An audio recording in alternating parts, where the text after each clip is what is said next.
for your presentations, and we're excited for the next two panels. We have Darina Sarelska here to moderate this panel on ethics, what you can and can't do with AI. So Darina, whom I've been told most of you know already, so I won't go through her whole bio, but is currently the assistant professor in journalism and communications at the American University in Bulgaria. Thank you. Take it away.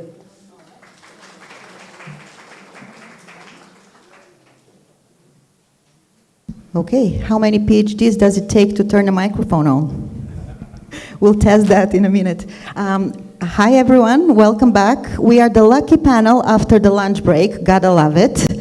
It's the hardest job that we have, I believe, so please bear with us. We count on your support. I'm gonna try to make this hopefully interactive, so do prepare your questions. We are eager to hear from you.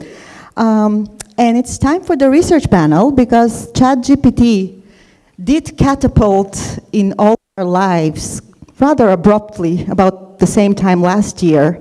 But it was years of work and millions of dollars of research and the effort of beautiful minds like the ones sitting to my left that brought us to where we are. With that, I want to introduce the panelists. Next to me is Dr. Laurence Dierickx. She's a researcher at the University of Bergen and a journalism professor of the University of Brussels. She's a former journalist, I was told last night at dinner, so we can talk about that transition. And her focus is on data journalism and teaching fact-checking and using the technology to that end. Next to her is Dr. Nikola Konstantinov. He's a researcher at INSAIT, Sofia. And you know, INSAIT is this brand new, one-of-a-kind research hub that was just recently established. They work in close collaboration with the biggest university and the biggest tech companies. I'm talking Google, Amazon. And they're doing, some brilliant, groundbreaking work on artificial intelligence, computer sciences, technology. So Nikola is leading the machine learning team. So he had warned me that he's the mathematical brain in the panel.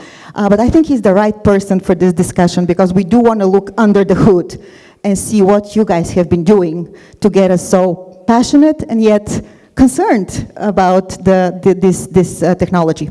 And then last but certainly not least, Dr. Maya Koleva. She's a director of research and insights at Commetric, a leading UK-based media analytics company. And Maya is a media researcher with a background in journalism, so we have that in common. She is using AI-based tools to answer complex questions in the field of PR and media, I was told. So I'm curious to know more about that. Without further ado, I'm going to give the stage to our speakers and their opening remarks. So welcome, and thank you for being with us. Laurence, do you want to go first? All right.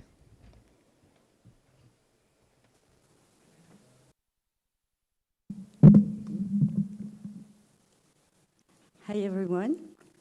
So I don't have any slides, but a statement. It's about framing the ethical use of AI in journalism, which is a really broad topic. First of all, the ethical use of AI-based system in journalism can be approached from the perspective of news gathering, news production, and news distribution. They also relate to two distinct periods or waves in AI in journalism. So what we can call the first wave of AI in journalism began more than a decade ago, when newsroom started to experiment with automation using rudimentary or complex rule-based system to automate structured data in specific domains, such as sport, election, financial reports. The idea was to support journalistic practices or to provide audiences with short text that should be adapted according to the characteristic of the audiences, such as their language or their geographical location. So the ethical challenges then were related to the accuracy of the results, of the outcomes, and the reliability of the data used to feed the system. So in computer science, you have something really acknowledged is garbage in, garbage out. If the data are bad at the entrance of the system, the outcome of the system will be bad too. And all of this consideration was relatively easy to deal with.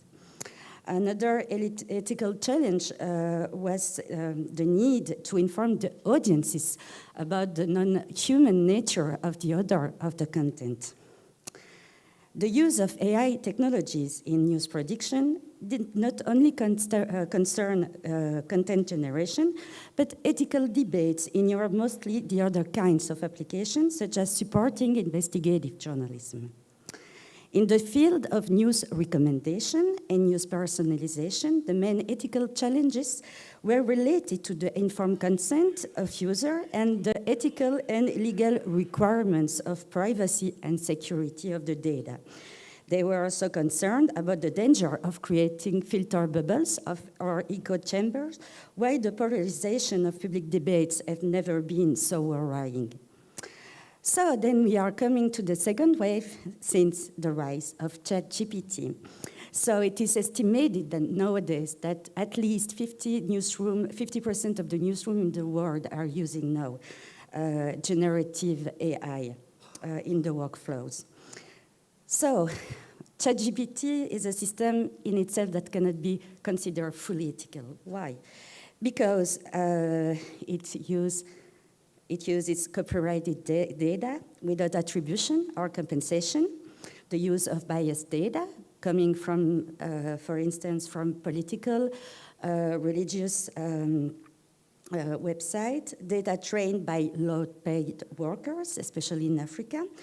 And there are also ethical issues related to the environmental cost of training such complex systems, coupled with the environmental cost of using these systems, because digital pollution is also a reality, and particularly worrying at this time of climate change. So large language models such as ChatGPT are also known to generate this so-called artificial hallucination. So you heard about it this morning. It refers to the generation of information or realistic experience that do not match any real-world input. As such, they risk reinforcing existing biases or spreading misinformation, whereas trustworthy news requires accurate and reliable information.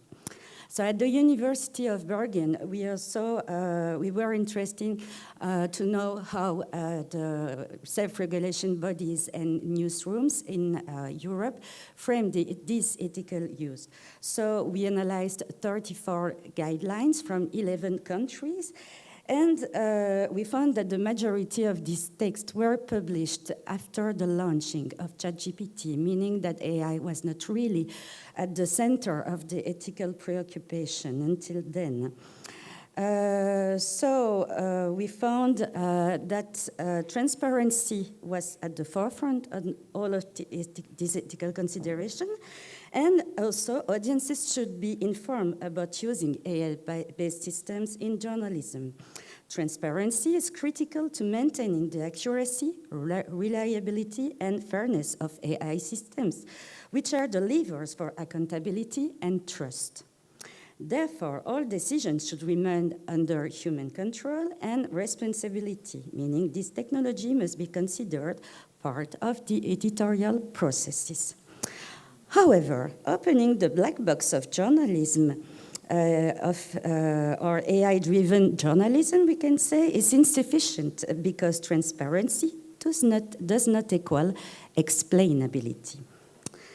Many of these guidelines also emphasize the need to ensure accuracy, not only because of the biased data or the artificial hallucination, but also because AI is used to create disinformation.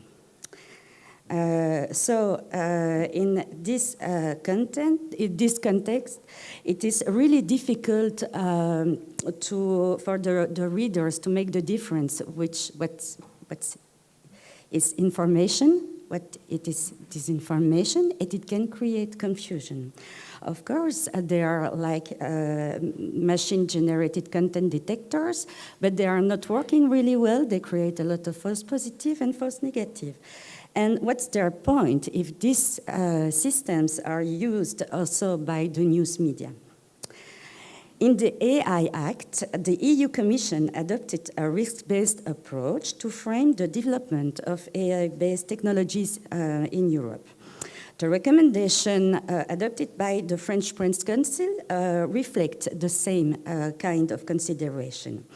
So the low-risk technologies include tools that don't have a significant impact on news information, such as machine translation or audio transcription, because every day journalists are using AI systems without being aware of it.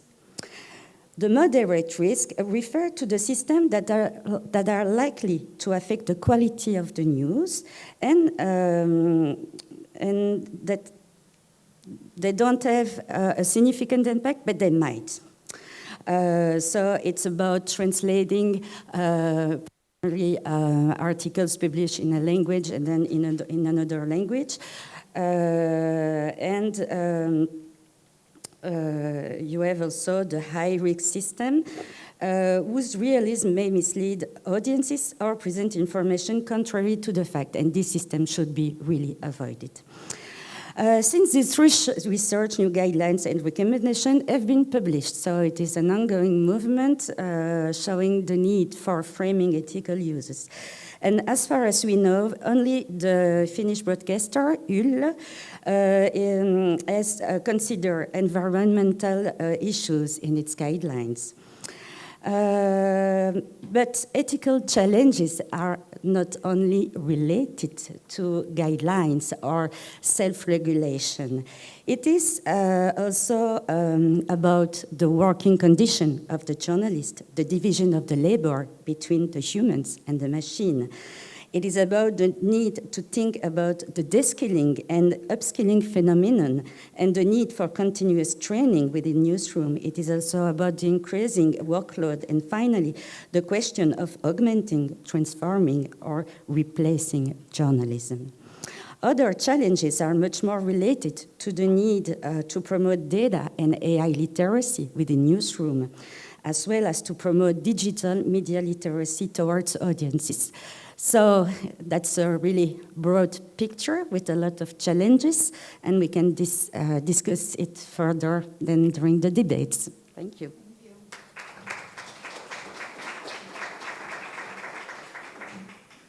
Thank you, Laurence. Yeah, a lot to unpack, so we'll talk about it more. Now it's Dr. Konstantinov's turn, I believe.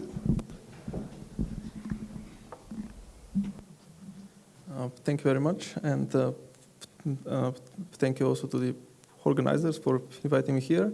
I do have some slides, so I'll wait for them to load. They're very short, and the purpose is to give some overview of what we're doing at INSAIT, and then after that, also to comment on the topic of the panel. So basically, risks, regulations, responsibilities, and research in generative AI.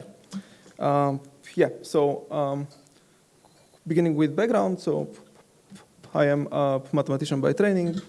I studied in Oxford and in Austria, and finally at the Polytechnic in Zurich.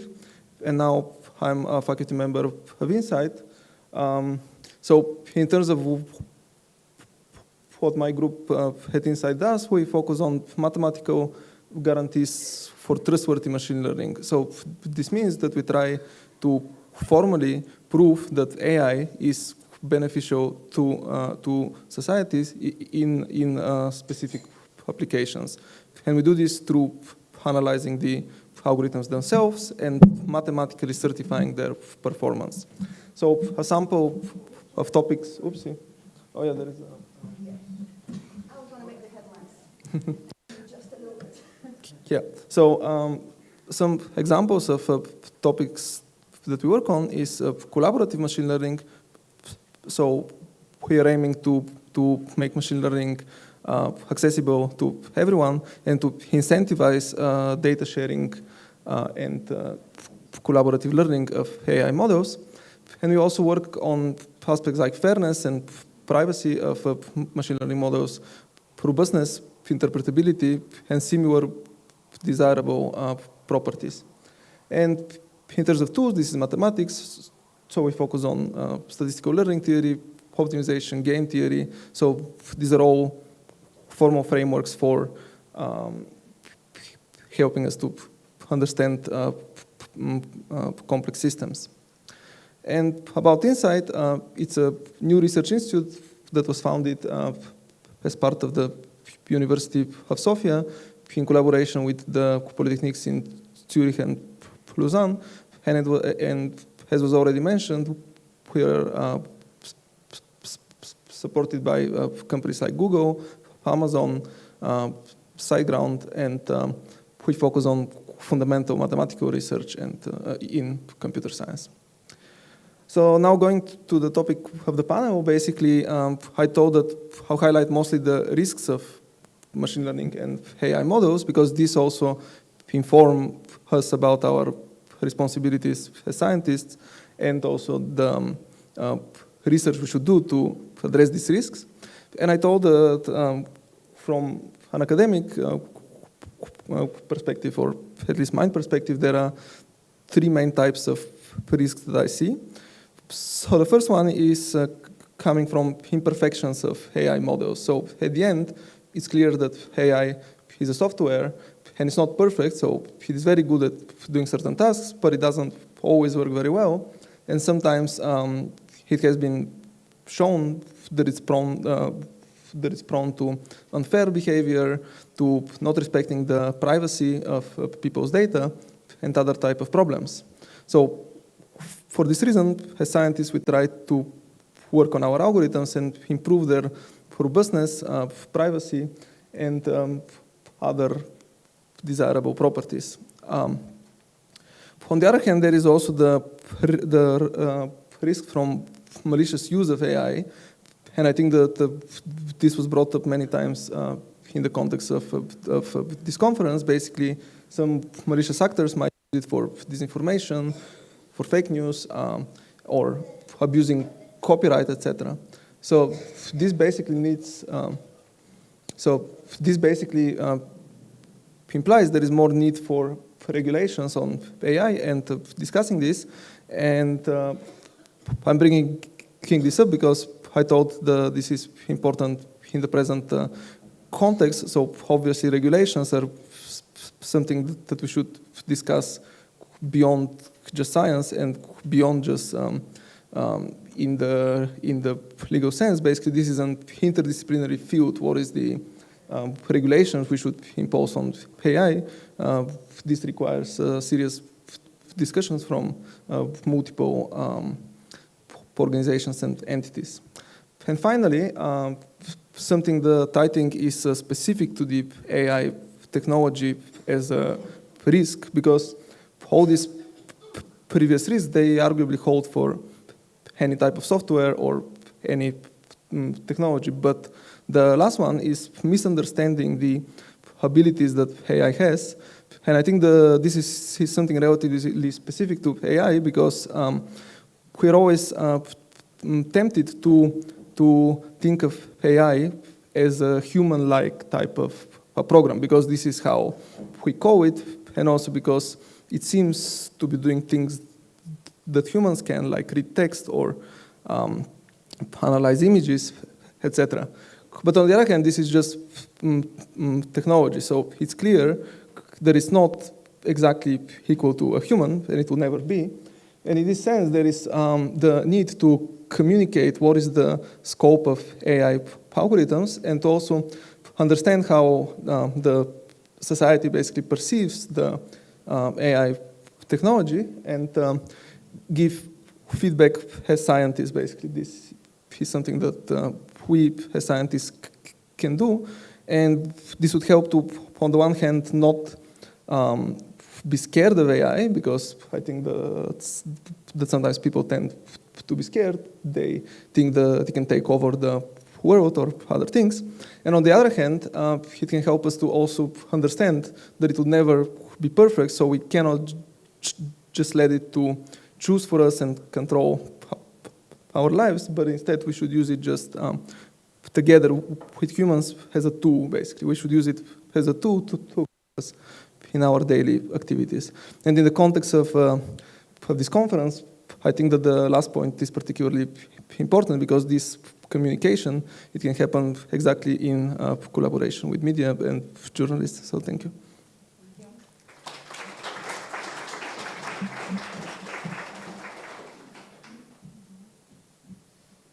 Thank you. Maya, you're next. So Nikola got Dr. Konstantinov and I'm just Maya. Okay. Nice to meet you. May I have the slides on, please? Hello, everyone. So nice to be here. So nice to be with you. Is the microphone on? Maybe I should be just closer to the microphone. Yeah. Obviously, I don't have experience as a broadcast journalist. Staying too far from the microphone. Okay, here we go. Which screen do I look at? I guess this one over there. So yeah, I mean, nice to meet you. I'm Maya. I'm Director of Research and Insight of a company called Commetric. It's a British company with big research operations here in Sofia. But I'm also the member of the International Board of Directors of our industry association called AMEC. This stands for the Association for the Measurement and Evaluation of Communications. I'm going to say the word many times before I go on to actually tell you what this industry stands for. But my perspective today is how I use AI tools to research. A throwback to the previous panel when Marina and Christopher were discussing the large language model's capability to not generate, but to read and understand content. So I'm going to be telling you about how I do this within my professional role. So which industry? Communication, measurement, and evaluation, or more broadly, media intelligence, basically is an industry that works with media content that could be text, audio, visual, and when we say media, we can mean news media, editorial media, user-generated media, social media, any kind of content. And we, as a broad industry, consist of many different types of actors. That could be clipping companies, evaluation and insights-focused companies like Commetric, social media listening platforms, journalist databases. You might have heard of Muckrack. If you're an active journalist and you have Googled your name, your Muckrack profile will probably appear on top of the Google search results. Of course, in-house media evaluation analytics teams in PR agencies and also in large organizations that have big comms functions and need to measure what they're doing. So why? Why would we measure communication? I think we discussed in the keynotes today trust and trust in media. This is a snapshot of the most recent Edelman Trust Barometer. Like it or hate it, it's one of the standards of measuring trust over the years. As you see among the kind of the four main actors between business, NGOs, government, and media, business in the past years have been growing in trust perception compared to other important actors like government and media, arguably more important, but still business seems to be here at the top. So why? Because trust is a key component of reputation. And reputation is, in business, in the world of business, is reputational capital. This and it's really, really important for brands, for corporates, to build up this reputational capital as an asset. And the major instrument for building and maintaining reputation, obviously, is communication.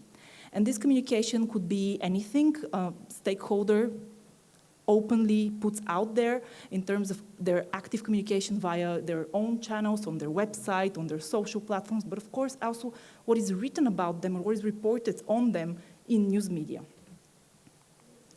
So corporate communication, but also public communication more broadly, including any kind of organizational communication in a simplified process, would start from some goals and objectives that are being set, usually within the organization.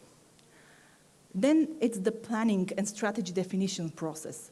This is when the stakeholder, the communicator, would aim to understand the landscape and to find their strategy and the mix of tactics to engage in a public conversation and try to achieve whatever they aim to achieve. And this stage already needs research, it needs data.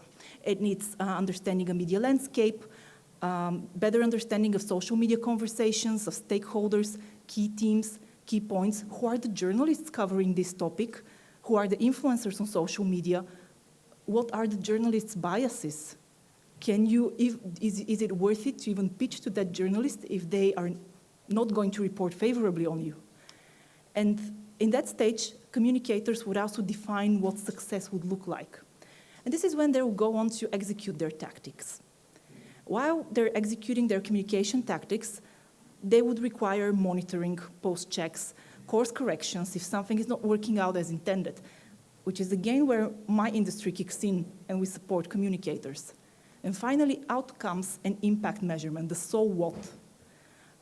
This requires measurement and evaluation through data and KPIs. This is when people like me would help a communicator understand, did they achieve their intended initial goal and objective? And how we do it? By understanding large corpuses of content and integrating this with other data sources that would be evidence of impact. Things like sales in a pure business context, or behavioral change in other types of communications. So what do we do, what do we have to do with algorithms and AI and machine learning? Due to the amazing rise in online news media content and output, and also, of course, the rise in social media in the past over 10 years, an increased volume of content. We as an industry have been around for decades, but obviously in the 60s, people like me were reading paper clips and listening to the broadcast. And now what we're facing is thousands, hundreds of thousands, sometimes millions of pieces of content. And our clients, be they corporations, be they NGOs or government organizations, they would always demand faster turnaround because everything in our world now is real time. And businesses need us to help them with predictive analytics, because especially in the context of maintaining trust and making sure that you're keeping your reputation, predictive analytics is essential in order to manage crisis. And then all of this obviously means that we need automation in place. We need algorithms to help us do our job. We need natural language processing. We need machine learning so that we can do our job faster and better. And there's tons of AI models already in place, and actually by already doesn't just mean the last year. For many years, there have been different types of automation in our industry. Things like rule-based natural language processing, content clustering, topic classification, AI-based tonality or sentiment extraction, named entity recognition, so measuring the type of sources journalists would talk to as a third-party expert opinion on the topics they cover, entity-centric sentiment evaluation, things like stylometric analysis. Is this the style of The Economist, or is this another style of reporting? Third-party commentators analysis, language analysis. All of these things can be done manually, have been done manually for many years in academia, in media and journalism research. In the industry, we're doing it more and more automatically with the process of validation and sense checking and sense making. So the main tasks that I'm facing and people like me are facing in terms of media content analysis, it can be summarized in literally 5 main tasks that we're trying to solve.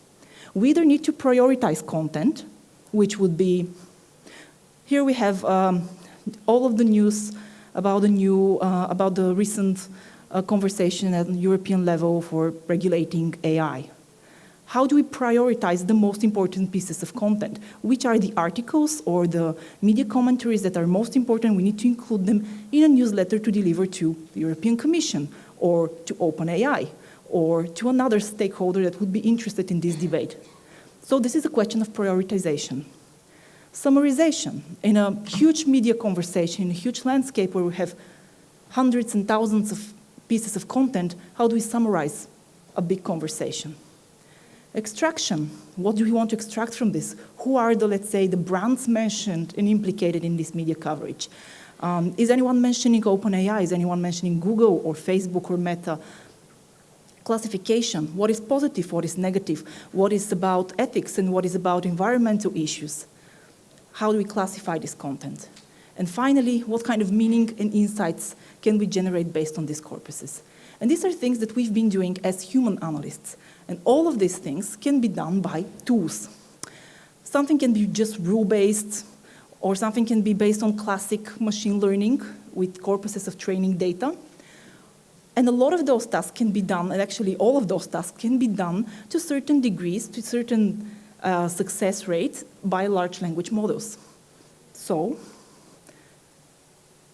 something out there is already able to do everything that we do. So this begs the question, how many junior analysts have I let go since last year? And when am I going to go out of job myself? I'm not too worried. So it's not still, despite of the amazing achievements in technologies and the great results that we are seeing from automation, from AI, from generative AI and large language models in particular, one of the most important things that we still definitely have a case for a lot of human involvement is models testing, output validation, and fine-tuning. This goes to the type of research that Nikola is doing with his team. How do we make sure that all of the data that we get from models is really valid? And this is something that we can get back to our clients with and say, okay, this is the ground truth. This is the result. And how do we ensure compliance? Copyright and licensing, privacy protection. Can I just upload to a third-party server a social media conversation, including the personal information of 20,000 users? No, I can't, and I shouldn't. And should I be able to, and should I be allowed to just put in a third-party platform content from publishers that have invested so much in their quality content and quality journalism, so that someone would then be able to use this content to train their models on? Again, it might not be a straightforward answer, but it does sound that it should not be done, right? And then ChatGPT is amazing, and prompting is now becoming a science, but knowing what I know from 14 years of working with clients, a model is hardly going to easily understand client needs and client briefs. And clients are not really eager to do multiple attempts at prompting. They want to give their brief once and be understood. So as consultants, as experts, we still have a very strong role to play, and big role to play. And even the most accurate AI models separately would not ensure a robust methodology and replicable results unless there is a framework in place that is monitored by experts who know how to measure. And finally, all of this data doesn't mean a lot if it's just a data dump onto clients. So it has to come with some degree of client consulting, which is where, again, still I'm unlikely to fire anyone from my team anytime soon. And I think with this I'm done, so I'll say thank you, and I'll go back to my comfy chair. Thank you, Dr. Koleva. All right, well, those are the scientists. They're putting all the big questions. So now my job, putting my journalistic hat back on, is to decipher those big questions and try to distill them into some small, hopefully practical questions. But before I do that, let me conduct an experiment in the room. How many of you, by show of hands, sitting here, have tried at least once in your line of work, whatever that may be, have used AI tool? Okay. How many of you have tried it once and never looked back and never repeated that experience? That's telling. How many of you, after trying it once, the AI tool that you have tried has become your go-to place or your regular tool or support that you use in your work? So how hooked are you is what I'm trying to establish. All right. What is this data telling us here? I see a rapid adoption for sure, but where are we in the curve of adoption? How far are we in your estimation from the time where AI is just going to be like the electricity everywhere, part of our life? Yeah, well, I guess that somehow this data shows that machine learning and AI are very useful. They can help us a lot with what we do, but we cannot just use them with full trust. Basically, they are not as trustworthy as needed to just leave them be and do our job. And as I already mentioned, I guess this, and it was also mentioned by Dr. Koleva, it will probably take a long time until this actually happens. In some sense, yeah, so I think that the results are not surprising from the survey. Basically, this is also my own experience. If I write some short text, then I often ask ChatGPT to write some example. And it's always good, but it's never perfect. So I always have to keep working after that on this text, or it misinterprets one of my ideas, let's say. So I cannot just use it autonomously, and I still need to obviously correct it. And for this reason, it's not my default way of doing these things. Laurence, want to add to that? So at least we all use AI every day. If you go on Google search engine, for instance, it is already AI. When you go on your social media, your favorite one, you will get some recommendation. It is driven by AI. So there are different kind of system or tools, and they can be used for a wide range of purposes. So obviously it is infuses our lives. The thing is, in some application, it might be a bit trickier to deal with the ethical aspects. Yeah, I want to talk about ethics more, but maybe. I think one of the main issues when we're discussing AI and uses of AI is that we're talking about the very broad term of AI, and AI applications are so many and so different, and some are very fit for purpose, others are more experimental. In every scenario, investing the time to get to know them, how they work, and test and make sure that you know what they are intended to do and not expect them to do things that are not optimized to do, is the path to adoption, to wider adoption in a healthy, meaningful way. Okay. Speaking of opportunities, and obviously, it's helping. It's, there's studies already telling us that efficiency is up, quality of work supported by AI is up, so it is helpful.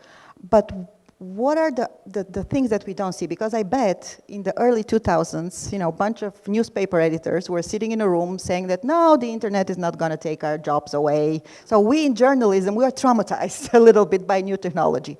So what are the risks for job security, for quality of journalism? I think Laurence mentioned that. Like, what if you try to see this on the consumer end, because you're all consumers, what are your concerns?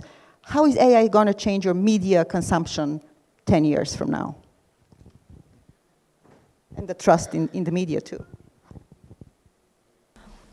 Some of the risks with the development of this new class of AI-based technologies, I think, are about the power of conversational AI, especially to mimic interpersonal communication, and the risks. Well, maybe risk is a already charged term. The potential to see new kinds of communications and new kinds of persuasion happening, including advertising and marketing that is so tailored to individual users beyond anything that we are seeing now. We're already seeing so much individually targeted advertising, but if you add on top of it a conversational layer and a chatbot that is going into interaction with you and persuading you to buy something or vote for something, this is the new level that is certainly going to develop, and if we're going to regulate it and how we're going to regulate it, and how we're going to educate ourselves and other consumers on how to be reasonable, is a whole separate debate, and certainly not being, we wouldn't be able to fit it in a panel on a conference. Yeah. Another big topic, regulation. Laurence touched on that a little bit. So yeah, can we regulate this thing? How can we make it better? And can we learn from the mistakes we've already made in regulating the social media platforms, for example? We kind of, the regulation there seemed to be late and maybe insufficient in some estimations. So can we do a better job in more regulating it in more humane and efficient terms? So there's already lots of discussion how we can regulate AI, and in the EU there is this EU AI Act which is in preparation, and it's under discussion for quite some time. So what is nice there is it's not just legal experts working on that, but there is also a platform where industry and academics can give feedback about the content and their own thoughts. So it seems like there is lots of discussion, and I think that this is super important because just like with other technology, the topic of AI regulation is extremely interdisciplinary. This is something where we would definitely need the input of legal experts, but also from mathematicians and computer scientists working on AI, also from society more generally.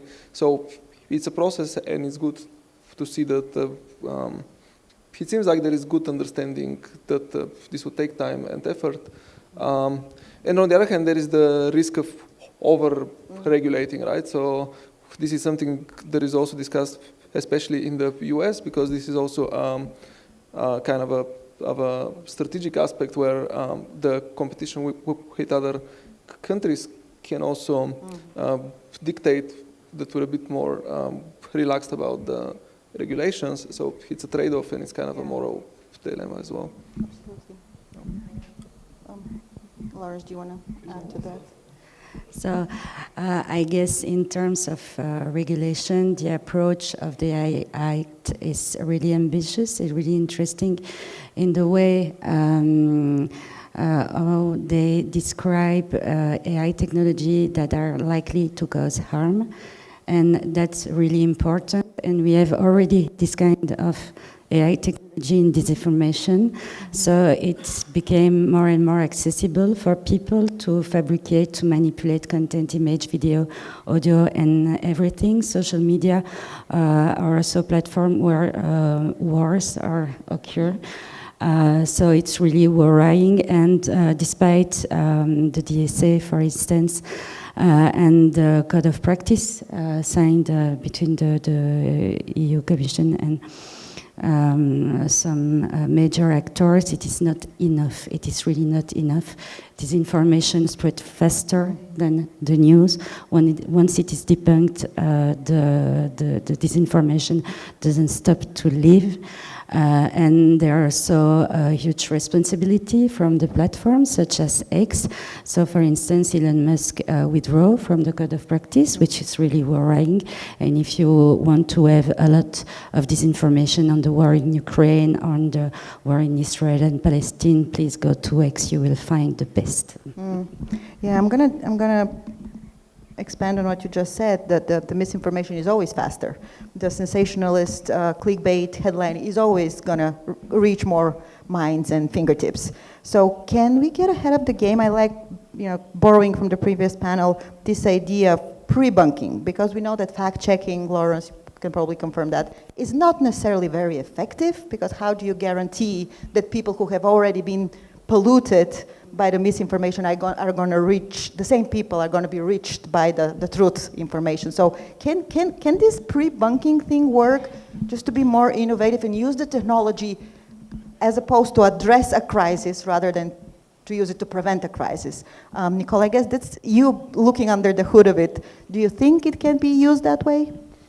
I think that we can definitely use AI to somehow deal with this information as well. So somehow automatically detecting basically harmful content or for the spread of it. So this technology, machine learning, which is basically underpinning the AI revolution, it's exactly very good at scanning and extracting knowledge out of large databases. So it's very good at looking at this massive scale of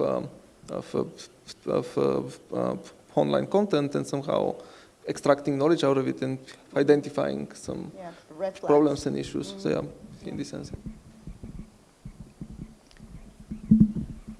This is actually one of the use cases that is now quite popular in my industry, risk monitoring and predictive analytics. There are platforms and tools and services out there that aim to predict content that might go viral based on statistical data from previous content that has been viral. And if that content implicates concepts that can be, interpreted in conflicting ways, then different stakeholders with different opinions might be able to react. But that goes both ways, especially when we talk about partisan topics. For corporate stakeholders, for brands, it's a straightforward exercise. Is my brand mentioned in a harmful context? I need to react. But when we talk about things like wars, like a pandemic and a massive public health response, then any conversation about regulating a single source of truth is bound to be met with a backlash, because there would be someone and there would be stakeholders who say, hold on, there might be a different viewpoint. Isn't this regulation infringing on my freedom of speech rights or freedom of thoughts rights?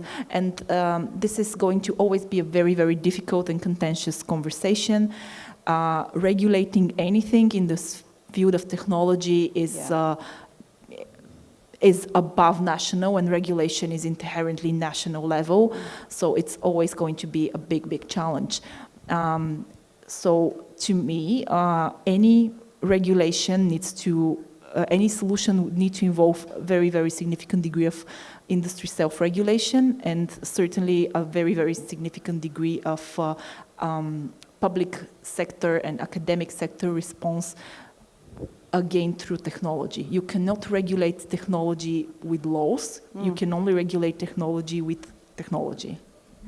Yeah, I like that. I want to pause for a second and try to just open the mic for our audience. Any questions, and please ask anything. I know that these smart people sitting here can be, okay, good. We have a lot of questions. Should I start my right? Yes. Hello, I'm Maria Neikova. I have a question, and maybe someone from any panel can answer, or at least try to answer it. I'm very curious, because you have just mentioned the platforms. Why there is no big European platform like Facebook or X, former Twitter, etc.? That is my question. Do nations play a role at all in this global debate? So actually in Europe we have a lot of talented people, and we have already several technologies really interesting. For instance, we have in Germany Ecosia as a search engine. You have the Quant search engine in France, for instance, but the people still continue to use the same Google. Why? Because Google is perhaps much more means behind, but also because it is really practical. With one username, you can access to plenty of different services. That's the first. About the social media, so it's about the behavior of the consumer. You have alternatives. You have like this Mastodon, for instance. I'm trying to move into this platform, but there are not a lot of users, so you know, that's also, you cannot push the people against their will, that makes the things difficult. I don't think that we don't have anything in Europe, but the people, perhaps they don't know, or actually they don't use. I think it depends on how you define Europe, right? If we think about the European Union, then yeah, there is not really anything outside of Skype, which I think Skype was Estonian, but it was acquired by Microsoft. So there's a lot of technology that has originated from Europe and from the European innovation scene. But maybe the question is, why are other markets more inviting to innovation compared to the European market? But if you think of Europe in a more geographic rather than political sense, there's a lot of social networks coming out and a lot of platforms coming out of Russia. If Kontakte, Yandex is an internet giant. There's so many others beyond Europe, of course, the platforms and the ecosystem in Asia Pacific, not just the Chinese networks, but also in South Korea, in Japan. There's a lot outside of the world, the little world of Facebook and Twitter. TikTok, let's not forget, it's not a US platform, it's not European either. So there's a lot happening outside of the dominant US space. Why is nothing so major coming out of Europe? I guess that's a good self-reflection question for all of us who are from the EU. There was another question from the audience. Yes. Is it on? Yeah, thank you. My name is Zahar Yankov, and I'm a lawyer at BCNL, a human rights organization. I have two questions. The first one is, you mentioned that AI is a multidisciplinary kind of discipline. So my question would be, is there a place in educational programs training AI developers or researchers for a human rights course? Should it be obligatory part of their curriculum? And my second question, during the panel, you briefly touched upon the problem with the job losses. But I would like to zoom out a little bit and ask you, isn't there a risk of increasing the global inequalities, especially when it comes to language models? Because ChatGPT definitely works much better with English rather than with Bulgarian. So in that regard, this technology would be very useful for English speakers, but then it won't be as useful for me as somebody who should try something in Bulgarian. So my efficiency would drop in contrast to people who would do text in English. So just would widen the gap. Or are we hopeful maybe that it would catch up with the other small languages as well? Yeah, thank you. Do you want to start with the human rights? In the education aspect more generally, yes, if possible. Yeah, so thanks for the question on education. So there is two aspects that I see there. Like one of them probably closer to what you mentioned is essentially what is needed to educate an AI experts. So do I get this right? That like this is the kind of direction? So yes, so like definitely this is a computer science discipline, kind of a mix of statistics, mathematics, and computer science. But as AI is entering into the real world, there is increasing need that we understand better the risks and like legal aspects of AI. So I would definitely agree that in general, courses like master programs, let's say, in AI should probably have some legal component also, because this is increasingly important if you want to be an AI expert. On the other hand, there is also a second aspect, which is basically how do we prepare our educational system for the AI era. And in some sense, sorry, this is something that is discussed also from the perspective of modernizing the high school curriculum, etc. So it is definitely the case that we need more background. So we should be teaching more background in statistics and the fundamental aspects of learning from data. Sorry, this is key to the machine learning technologies that are fueling the AI revolution. And on the other hand, with the increasing adoption of AI, there is also an increased need for critical thinking, because there is like more and more of content that is generated from AI and from everywhere. So it's important that we prepare the young people for this kind of massive scale of information that is literally flooding them from everywhere. And so this also needs some consideration. Basically, how do we prepare people for dealing with AI-generated data? I would add to the education aspect, certainly the new waves of formal higher education training aimed at developers of AI should not only include legal studies, basics, but also philosophy, especially that part of philosophy that deals with knowledge and how is knowledge and truth generated and defined. So there's much more of a role of humanities and legal sciences to play in shaping up the future workforce that is going to shape what models are going to be and how they're going to operate. To your question on languages, I work with all kinds of languages, and no language is off limits for AI models, particularly because we already have amazing translation models based on neural networks, based on transformers, that can translate in a much better way than a simple Google Translate, especially the Google Translate of 5 years ago. Is this a fire drill? Should we escape? Okay, I guess it's not a fire drill. Or if it was a fire drill, it's very ineffective in making us move, yeah. So yeah, if you talk about the capability of a model like ChatGPT to generate fluent and fluid content in Bulgarian, yeah, you're right, it would not do such a good job than in English.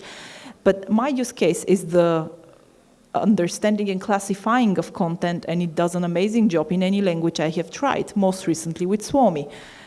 I've never found something that can help me understand Suomi. Now I have it. I would like to add about the initial training. So the legal and ethical aspects related to AI are really different from one sector to another. So the challenges in journalism are not the same that in the sector, for instance.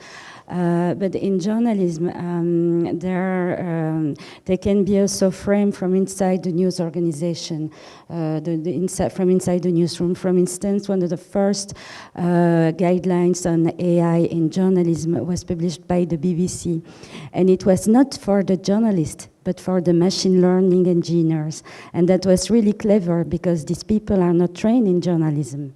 They don't know specifically what it is. Perhaps they have also their own ideas on what journalism is.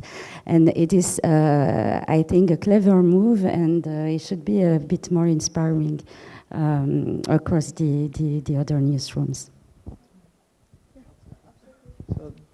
Just for the aspect about the language models and different languages, etc., to add that an important aspect there is also what we will do with foundation models. Basically, these giant models that are trained on massive amounts of data, like billions of data points and trillions of parameters, etc. So models like that, basically ChatGPT or GPT rather, is one model like that. And there is also others by big tech companies. So then there is lots of discussion about should these models be actually made public so that it's possible to fine-tune them, which basically means to adapt them to specific applications and languages, etc. So this would ease this aspect of not having enough data and compute in some countries, but on the other hand, it has risks about the dangerous applications that can be developed based on these giant models. So, but I think that it's certainly something that the regulators are considering as well.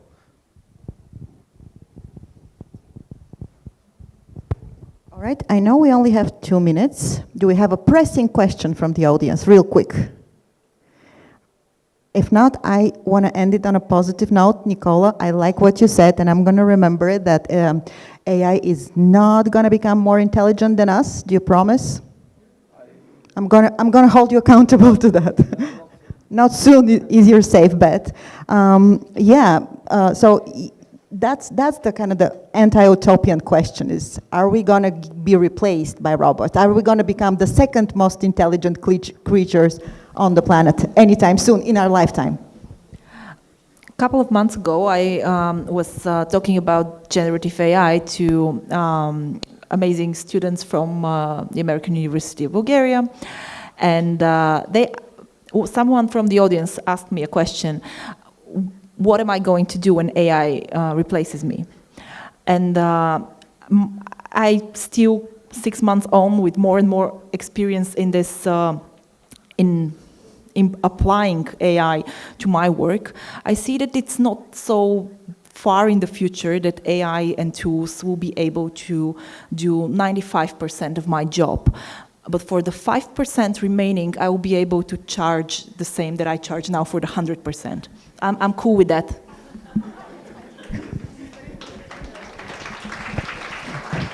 Laurence, do you want to wrap it up? So about the replacement, the augmentation, and so on. So I think that we can have a lot of learnings from the previous industrial revolution, because it doesn't change a lot, at least since. What happens? So there are new jobs in journalism and AI. You have like AI editors and so on. So it creates new jobs and it requires new skills, obviously. You have this aspect related to the augmentation.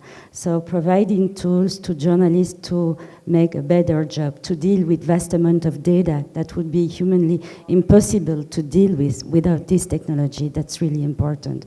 But you have also the question of the replacement. And until now, the publishers, as always promised, never, we won't replace the journalists. But what happened?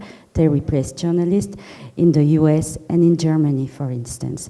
But what kind of journalists did they replace? And that's really interesting. It was just the low value quality of journalism. So if it is to keep high quality journalists, to provide them more time, more means to make their better job, okay, and what makes the journalist human? And you cannot replace that with a machine. That's about the creativity, it's about the intuition, it's about the knowledge of the domain, of the context. That's important. It's about the human relationship with the source of the information. So journalism is human, first of all. And so that any machine can never replace that. Nikola, final words, or you're nodding in agreement, so. Yeah, so I agree basically, like AI is not human, so it's a software that is built to help us, so we should look at how it can augment our abilities, how it can help us rather than how it would replace it. So at the end, it's not human, so I think that it should help us and like we shouldn't be afraid. Careful when saying he, because you're anthropomorphizing AI. They. It. Or they. Yeah.